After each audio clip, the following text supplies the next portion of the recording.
혁신적인 기술로 주목받던 암호화폐가 국제 정치와 인권 문제의 중심에 서게 될 줄 누가 상상이나 했을까요? 오늘 저희가 전해드릴 이야기는 암호화폐가 어떻게 한 젊은이의 비극적인 운명과 국제적 갈등, 그리고 정의를 향한 한 가족의 투쟁과 얽히게 되었는지를 보여줍니다. 이 이야기는 암호화폐가 어떻게 불법 자금의 은신처가 되기도 하고 동시에 정의 구현의 도구가 될 수 있는지 그 양면성을 보여주는 사례입니다. 지금부터 그 충격적인 이야기 속으로 들어가 보겠습니다. 2016년 1월 22살의 미국 대학생 오토 원비어가 북한 여행 중 체포되는 사건이 발생했습니다. 북한 당국은 그가 평양의 양각도 호텔에서 정권의 선전물을 훔치려 했다고 주장했죠. 단순한 호기심으로 저지른 실수가 어떤 결과를 낳을 수 있는지 알아보겠습니다. 그로부터 2달 후 북한 정권은 원비어에게 체제 전복 혐의를 씌워 15년 노동교화형을 선고합니다. 이는 국제사회에 큰 충격을 안겼습니다. 사소한 실수가 이토록 큰 대가를 치르게 될 줄 누가 알았겠습니까? 2017년 미국 정부가 본격적으로 움직이기 시작합니다. 트럼프 대통령의 지시로 구출 작전이 시작됐고 미국 정부 관리들이 북한과 비밀리에 접촉했습니다. 이는 미북 관계에서 매우 이례적인 일이었죠. 그만큼 상황이 외교적으로 중대했다는 것을 보여줍니다. 마침내 2017년 6월 13일 원비어가 미국으로 송환됩니다. 하지만 17개월 만에 돌아온 그는 의식불명 상태였습니다. 북한에서 어떤 일을 겪었는지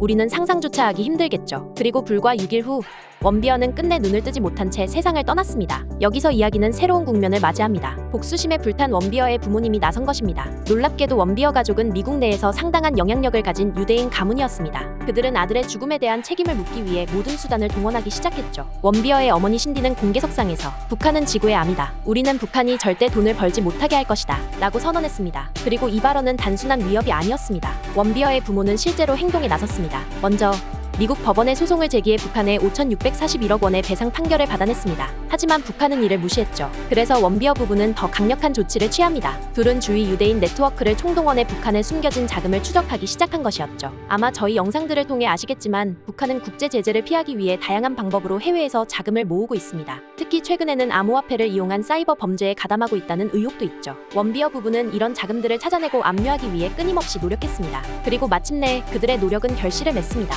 미국 내 은행에 동결되어 있던 북한 자금 약 220만 달러, 우리 돈으로 30억 원가량을 실제로 회수하는 데 성공한 것입니다. 이는 오토 원비어 북핵제재 강화법이라는 특별법 덕분이었습니다. 이 법은 북한과 직접적으로 관련된 자금뿐만 아니라 제3자를 통한 북한의 금융활동까지도 제재할 수 있는 근거를 마련했습니다. 이는 국제금융제재의 새로운 모델이 될 수 있는 중요한 사례입니다. 하지만 원비어 부부의 행동은 여기서 그치지 않았습니다. 그들은 회수한 돈으로 또 다른 의미 있는 일을 시작했습니다. 바로 미국에서 공부하는 탈북민 학생들에게 장학금을 주기 시작한 것입니다. 이는 아들의 죽음을 헛되이 하지 않겠다는 강한 의지의 표현이었죠. 이처럼 한 젊은이의 비극적인 죽음은 북한에 대한 제재를 더욱 강화하는 계기가 되었고 그의 부모님의 끈질긴 노력은 실제로 북한에 경제적 타격을 주는 결과로 이어졌습니다. 오늘 우리가 들은 이야기는 단순한 개인의 비극을 넘어 현대 기술과 국제 정치 그리고 정의의 실현이 어떻게 얽혀 있는지를 보여줍니다. 특히 주목할 점은 암호화폐의 역할입니다. 북한과 같은 국가들이 국제 제재를 피하기 위해 암호화폐를 불법적으로 이용하는 한편 원비어 가족은 이를 역으로 이용해 정의를 실현하려 했습니다.